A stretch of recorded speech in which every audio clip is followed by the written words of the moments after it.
So meron ka ng action camera katulad ditong Insta360 Ace Pro 2, Insta360 X4 or yung latest nila na Insta360 X5. Tapos nakapag-shoot ka na ng maraming videos. Ang pinoproblema mo na lang is yung pag-i-edit. Well, kung meron ka namang cellphone, matutulungan ka ng video na to.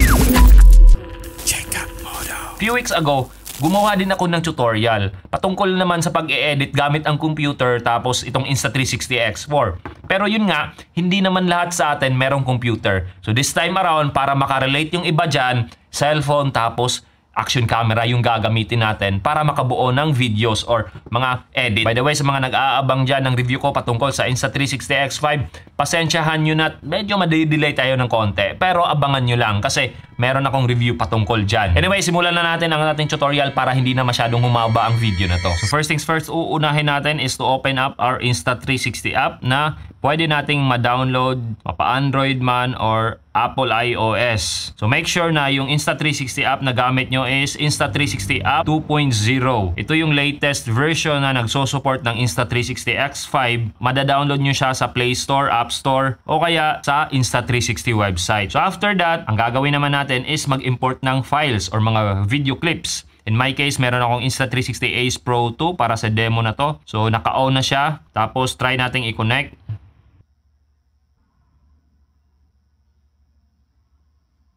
So ayan, nakikita na natin yung files ng ating camera, ng ating Ace Pro 2. So pwede natin siyang i-trim. Ito, kung mahaba yung video, pwede natin siyang i-trim. Ganyan. Pwede natin siyang i-reset. Check lang natin.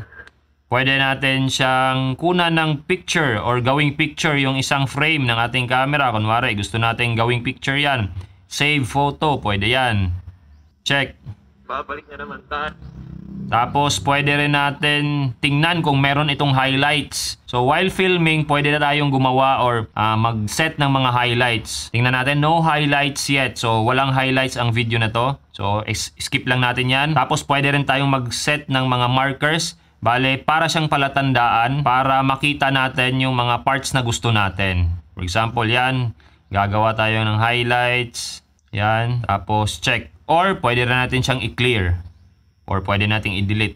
Check lang natin. Tapos, yung arrow down dito, meron ding favorites. Pwede rin natin siyang i-delete. So far, yan yung pwede nating mabago dito sa mismong interface lang niya. Gusto ko lang i-emphasize na itong part na to, itong parang icon na to, pwede nating i-press yan. Pwede nating gamitin yung proxy mode. Kung baga, kung ang cellphone na gamit nyo, hindi ganun kabilis, hindi ganun ka high-end, proxy mode yung gamitin nyo para hindi ganun kabagal. So bale, itong cellphone ko is Samsung A34 which is a mid-range phone. So proxy mode yung ginamit ko.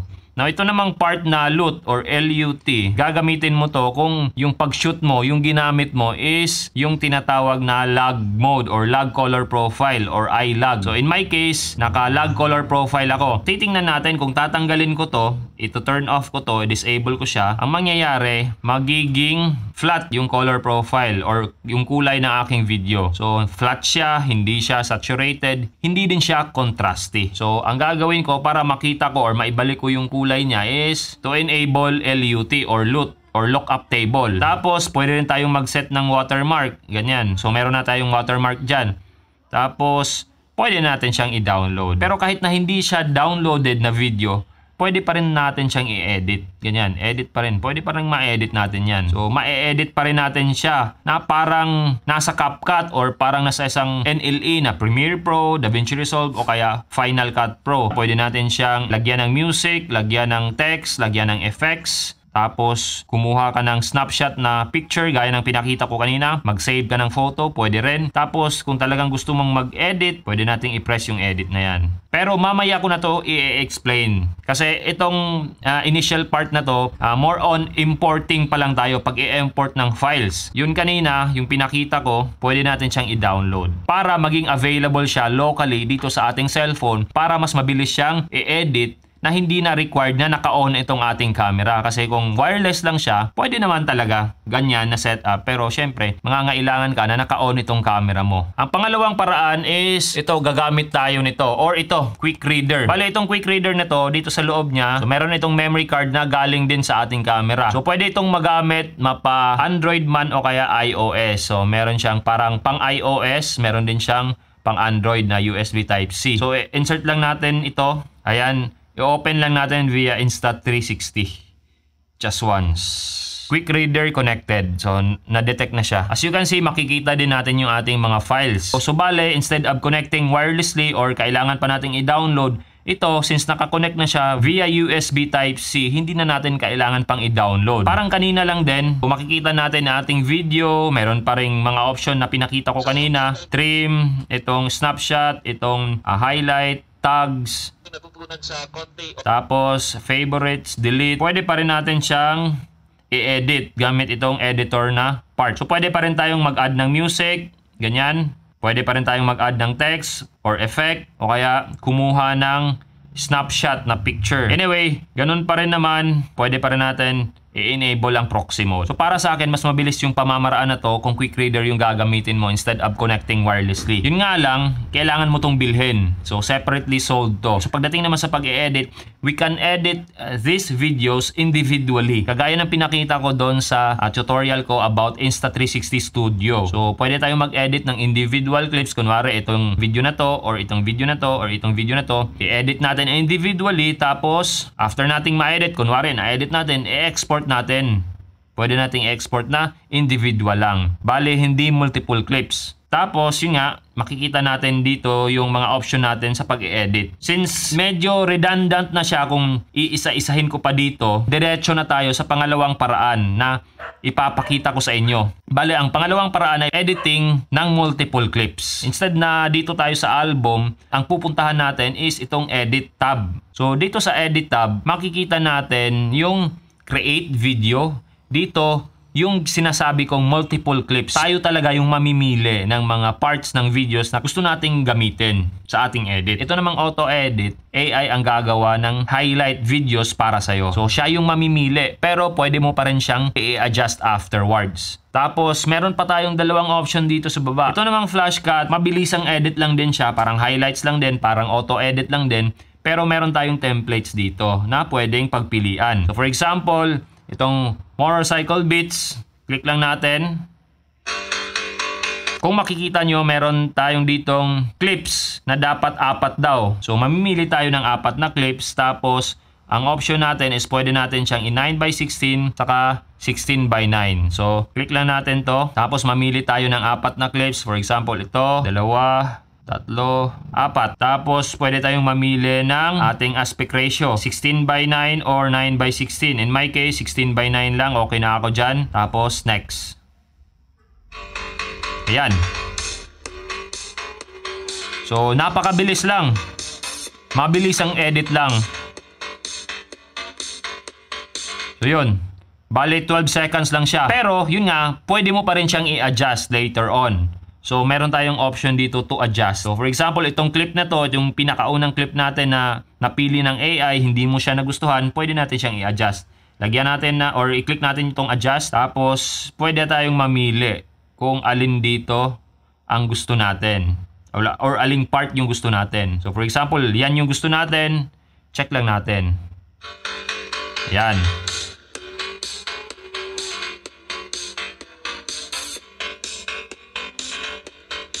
Lahat ng mga video clips na yan, pwede nyong i-adjust, pwede nyong palitan or i-replace, pwede nyong baguhin yung volume, ayan, saka pwede nyo rin i-delete. So, yun yung mga option na pwede natin gawin dito sa FlashCut. So, itong ShotLab naman, parang visual effects pa rin siya na mailalagay sa videos mo. Pero mostly, ng mga effects na to or mga templates na to, nagsusupport lang ng 360 cameras. Makikita nyo naman dito, compatible siya sa X5, X4, X3, X2, 1RS, saka 1R. Bale, itong 1RS at saka 1R, 360 module pa rin to. Itong AI Warp naman, supported niya yung lahat ng produkto ng Insta360. So, walang problema to. Pero mostly talaga, 360 camera. So, hindi na natin siya masyadong i-explain itong ShotLab. I'm sure madali nyo naman siyang maintindihan once nakita nyo na itong app na to. So, itong auto-edit, click lang natin. So, ganun pa rin. Mamimili pa rin tayo ng videos. For example, meron tayong 3 videos lang para hindi masyadong mahaba. Tapos, next. Ang gagawin ng AI, i-analyze yan. Hahanapan ng masasabi niyang magandang highlights. Ayan. Capture everything. Ayan.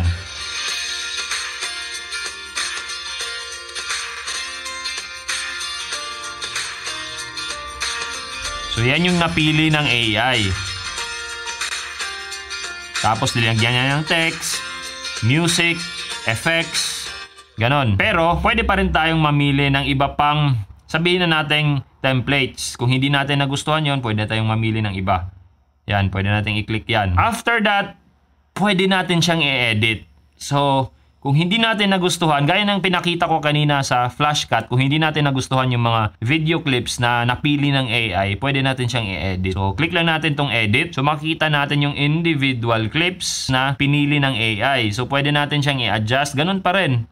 Maa-adjust pa rin natin siya. Click natin yung adjust. Maa-adjust pa rin natin.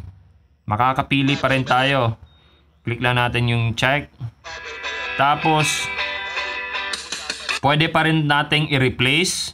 Pwede rin nating hinaan yung volume, ganon. Tapos, i-delete, pwede yan. Tapos, meron pang isa, itong more edit. Itong more edit, talagang makikita na natin yung pagkalatag ng timeline nitong video na to. So, more edit lang tayo. Click natin yan. So, as you can see, makikita natin yung music na ginamit. Ayan. So, pwede natin siyang i-delete, pwede nating i-split, or pwede nating hinaan yung volume ng music. So kung hindi naman natin nagustuhan itong music na to, pwede natin siyang i-delete. Tapos pwede rin natin siyang lagyan ng fade in saka fade out. Ayan. Anyway, balik lang tayo. Itong text na to, pwede rin nating palitan. So nakikita natin yung actual na pagkalatag. So kung makikita nyo rin, itong part na to, itong parang merong icon na nasa gitna ng dalawang video clips, ito ay transition. So, pwede nating palitan yung transition na yan. So, makakapili tayo. For example, sa glitch. Pili tayo ng glitch 1. Tapos, check. So, kung makikita natin, glitch na yung napalit. Ayan, nag-glitch na siya. Tapos, yun nga, meron tayong effects. Yung effects naman, meron tayong pwedeng magamit dito pagpilian. So, for example, lagyan natin ng ganyan. O, ayan. Meron na siyang effects. So, ang effects na yan, pwede nating pahabain. Ayan, mapapahaba natin yan. So, zoom out lang natin. So, mapapahaba natin yan. Pwede nating ilagay yan sa buong video natin. So, yan. Buong video na talaga merong effects. Anyway, at least alam nyo na. Yung basic lang naman to, ang editor na to is somewhat powerful na para sa isang cellphone editor or video editor, pero hindi mo siya makukumpara sa talagang editor na katulad ng ginagamit ko na DaVinci Resolve o kaya yung ginagamit ng iba, yung mga professional talaga na Premiere Pro o kaya Final Cut Pro. Pero kung nagsisimula ka pa lang, syempre malaking bagay na to kasi ito yung stepping stone mo para matutunan mo yung idea, yung proseso ng pag-e-edit ng videos, especially kung cellphone lang yung gamit mo. Anyway, ang pinaka punto ko dito ngayon is hindi yung auto-edit, kundi itong create video para talagang maintindihan nyo yung proseso ng pag-e-edit. So, create video tayo. Tapos, mamili pa rin tayo ng 3 clips. Ayan. Tapos, next. So, meron na tayong 3 clips dito. Kunwari, gusto pa nating dagdagan. Merong plus icon dito. Pwede tayong magdagdag. For example, ayan. Next. So, kung hindi naman natin gusto tong last video, pwede nating i-delete. So, gaya ng nasabi ko kanina, itong videos ko, na-shoot ko, nagamit ay lag color profile. Kaya hindi siya saturated, flat siya, saka hindi siya contrasty. So, ang gagawin natin dyan is pwede natin siyang ibalik sa Rec 709 na kulay or talagang matingkad na kulay. Pwede nating i-click yung video na yan, tapos color, tapos dito sa LUT. Gaya ng pinakita ko kanina, kailangan nating i-enable ang LUT. Ayan, para ma-apply sa lahat ng videos natin, click nyo tong apply to all. So, apply to all. So, lahat ng videos natin dito, normal na kulay na yung makikita natin. So, check lang natin. Ayan, kung gusto natin siyang i-trim or i-split, for example, dyan ako magsisimula. Split lang natin. Tapos, click natin tong video na to. Tapos, i-delete natin. Ayan, na-delete na. Tapos, after that, pwede rin natin siyang i-click, split. Tapos, pwede nating i-delete itong part na to. Ayan. So, yan. Basic na basic pa lang yan. Pwede rin natin siyang i-trim down gamit lang itong icon na to. I-hold lang natin. Ayan, pwede natin siyang paikliin. So para sa akin kasi mas madali kung i-split na lang. Anyway, yung volume naman pwede rin nating i-adjust. Anyway, bukod sa pag-trim, syempre pwede rin natin siyang pabilisin or speed up. Ayan, meron tayong speed dito. Pwede entire clip yung pabilisin natin. Pwede rin segment lang. So in my case, usually hindi ko naman to ginagalaw. Para lang sa demonstration, for example, meron tayong segment na gustong pabilisin. Click natin tong segment, tapos click natin tong plus sign. Ayan, tapos move natin. For example, ganun lang kahaba yung gusto nating pabilisin, check lang natin, ganyan. Tapos meron na tayong option dito to slow down, 0.25, 0.5, 1 times, 2 times, 4 times, hanggang umabot siya ng 64 times. For example, 8 times natin. I-check lang natin. So, tingnan lang natin yung part na pinabilis natin. Play natin. Ayan, bumilis siya. So, i-restore lang natin yung original duration kasi hindi natin gagamitin itong speed ramp na to. So, check lang natin. So, dito sa color, meron tayong mga adjustments na pwedeng gawin. Aside doon sa pinakita ko kanina na loot. So, meron tayong color plus. Pwede natin siyang i-enable. Pero itong part na to, ma-appreciate lang natin, makikita lang natin yung effect once na-render na siya or na-export na siya. Kasi hindi siya supported while editing or while playing back pa. So, usually hindi ko to ginagamit. Tapos, dito, meron tayong filter. Meron tayong mga options dito, mga ilang styles. So, for example, tilt shift. Naging blurry ang taas na part saka lower part. Pwede rin yung ganyan, comic. Pero in my case, hindi ko siya ginagamit. So, bale, after ng filter, adjust naman tayo. Dito, pwede nating baguhin yung kulay natin. Bale, aside sa pinakita ko kaninang loot, meron tayong adjustment ng exposure. Kunwari, gusto nating medyo maliwanag yung ating video. Pwede nating itaas yung exposure natin. Ayan. Tapos, temperature, pwede nating gawing yellowish or warm. Pwede nating gawing bluish or cool. So in my case, lagyan lang natin ng konting yellow. Ayan. Sa contrast naman, pwede nating taasan ang contrast, pwede nating babaan. So sa akin, binabaan ko ng -2. Sa saturation naman, for me, goods na ako sa ganyang saturation. Pero kung kayo gusto nyong itaas yung saturation nyo, pwede nyo rin gawin yan. So in my case, +3 lang siguro, pwede na. Highlight, pwede nyong ibaba, pwede nyong itaas. So in my case, +1 lang ako. Tapos shadow, pwede nyong ibaba, pwede nyong itaas. Sa akin, itataas ko ng konti para mas maging klaro yung detalye ng shadows ko dito sa part ng motor ko. So, +13 ako. Tint naman, pwede nang yung gawing parang magenta yung kulay. O kaya, lagyan nyo ng konting green. So, green part ito, tapos ito magenta. Sa akin, lalagyan ko ng konting green. Tapos, brightness, pwede nyong taasan. Ayan, tataasan ko ng konti. Black point, hindi ko na siya gagalawin. Pero kung itataas mo siya, yung mga dark part niya, magiging mas maitim pa talaga. Goods na ako sa 0. Vibrance, pwede nyo ring itaas. Para yung kulay niya, para mas maging vibrant yung kulay. So sa akin kasi, ganyan lang. 7 lang. Tapos definition, para magkaroon ng detalye or mas maging sharp yung video. Sa akin, 5 lang. Tapos, apply to all. Check natin. Tapos, after ng adjust, meron din tayong Aqua Vision. So, itong Aqua Vision naman, gagamitin mo lang siya or i-enable mo lang siya kung ang videos mo underwater. Pero in my case, monovlogging tayo. Pag mumotor ito, hindi natin kailangan yan. So, itong Clarity Plus naman, enable Clarity Plus, hindi mo rin siya makikita real time. So, ma-appreciate mo lang siya or yung effect niya once na-render or na-export mo na. So, in my case, hindi ko to ginagamit. So, disable lang natin. Check. Tapos, yun nga, itong loot, pinakita ko na to kanina. So, ito yung nagbabalik ng kulay ng lag natin na video. Tapos, meron pa tayong ilang option. Motion ND naman. So, sa Motion ND, hanapin natin itong video na to. So, itong video na to na nakikita natin yung POV ko habang nagde-drive, pwede natin siyang lagyan ng Motion ND. Ito yung parang cinematic motion blur na effect. So, magkakaroon ng blur yung gilid ko or yung gilid ng videos para magmukhang mabilis yung pagmumotor ko kahit hindi naman talaga ganun siya kabilis. So this is good kung wala kayong ND filter na ginagamit sa mga videos nyo or yung pag-shoot ng videos nyo. So click lang natin, tapos motion ND, tapos enable. So kung makikita natin, blurry yung gilid. So yun yung effect ng motion ND, tapos pwede natin siyang i-adjust. Tapos meron din tayong option sa stats. Pwedeng manggaling yan sa Garmin ng mga devices.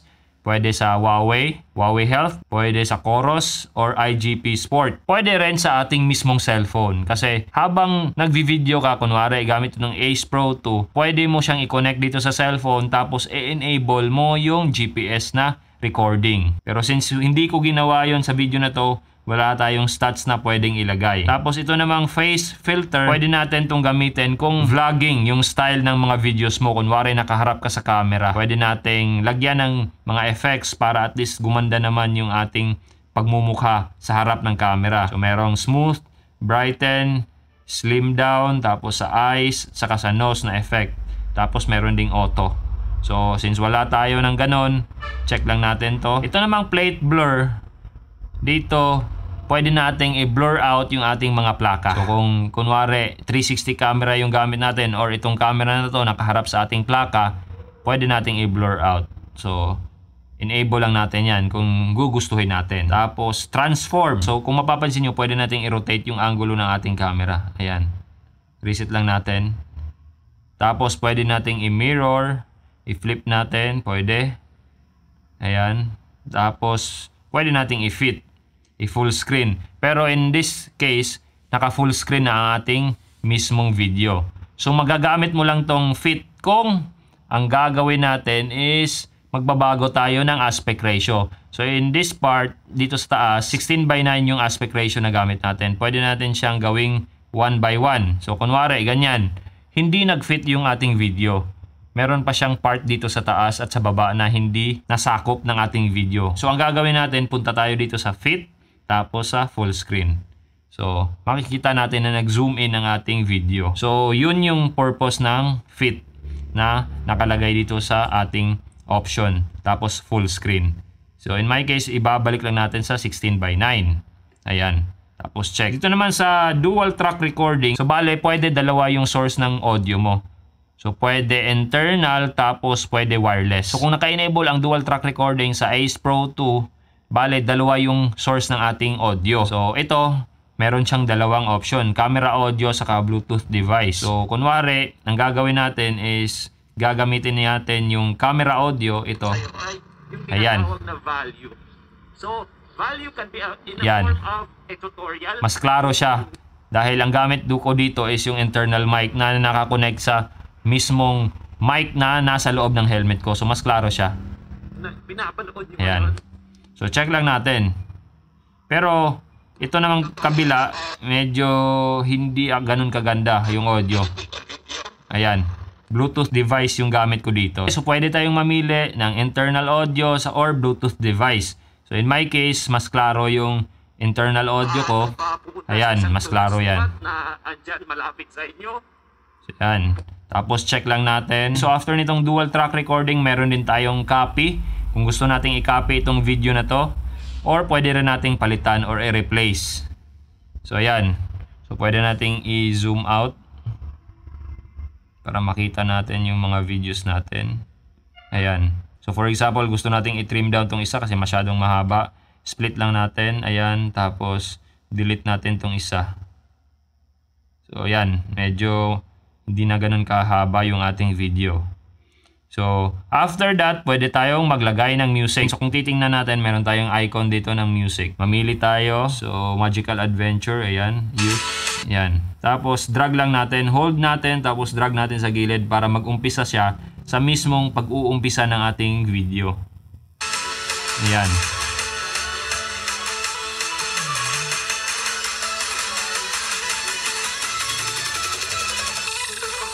Yan. So in my case, hihinaan ko yung volume ng music na to. So click lang natin tong volume tapos ibababa natin. Yan. Kung titingnan natin, medyo nagkulang yung audio natin kasi natapos na siya pero hindi pa natapos yung ating video. So pwede pa tayong mag-add dyan. So extreme sport pa rin. Chase up the power. Yan.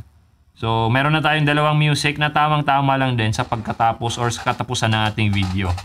So pwede rin natin siyang i-adjust yung ating audio or volume. Yan. Tapos pwede tayong maglagay ng fade in saka fade out. So after nitong music, pwede rin tayong mag-add ng text.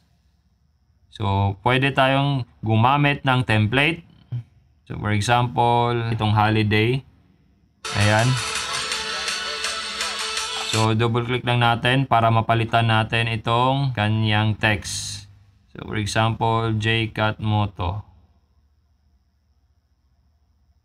Pwede nating palitan yung color. Pwede rin nating palitan yung transparency. Saka yung font. Yun. Itong font, pwede nating palitan ng Novum. Tapos check. Tingnan natin. Ayan.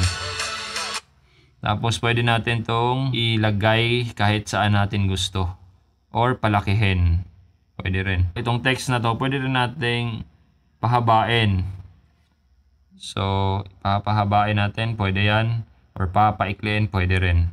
Kung hindi naman natin gusto, pwede nating i-replace. Or pwede rin nating i-copy. Ito, copy to. Or pwede nating i-edit. So, for example, nagustuhan na natin, goods na tayo dyan. Pwede rin tayong mag-add ng stickers. Or yung plain na text lang, hindi template. Stickers na lang tayo. For example, ito yung gagamitin natin. Ayan.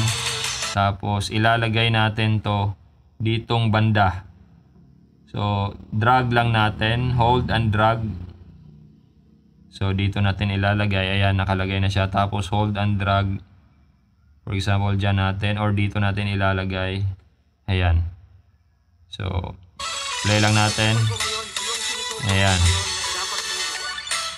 Pwede rin natin siyang pahabain. Ayan. Mapapahaba natin yan. Para malaki yung sakop niya. Pwede yan. Tapos, after that, pwede tayong maglagay ng effect. Gaya ng pinakita ko kanina, meron tayong effect. So, pwede nating lagyan ng effect yan. So, ayan. So, ang effect naman, pwede rin nating i-drag para humaba. Or pwede nating i-drag para umikli. So, snapshot, gaya ng sinabi ko kanina, ito yung pipili ka ng frame sa video mo para gawing photo. Save as photo. Yung specific frame na mapili mo. So, kunwari, natapos na natin itong edit na to. So, ang gagawin natin is to export. Ito yung pipiliin natin or i-click natin. So, meron tayong option sa resolution. So, ilalagay natin sa 4K yan. Tapos, yung frame rate naman, meron tayong option, dalawa, 24 frames saka 30 frames. So, sa akin naman, na-shoot ko to ng 24 frames. So, hindi ko na siya gagalawin. 24 frames na lang. Tapos, meron tayong bitrate. Sa akin naman, pag naka 4K ako, between 50 to 100 yung pinipili kong bitrate. Sabihin na natin dyan, 100. Tapos, export to phone. Click natin. So, sa part na to, aantayin lang natin siyang matapos. Depende na yan sa kung gaano kahaba yung ginawa yung edit. Tapos, kung gaano din ka-powerful yung mga cellphones nyo. So, kung dito sa aking cellphone na hindi naman masyadong powerful, so mag-aantay ako ng medyo mahaba-haba compared sa ibang cellphone na flagship. So I hope nakatulong tong video na to. Kung meron man kayong katanungan, i-comment nyo sa baba.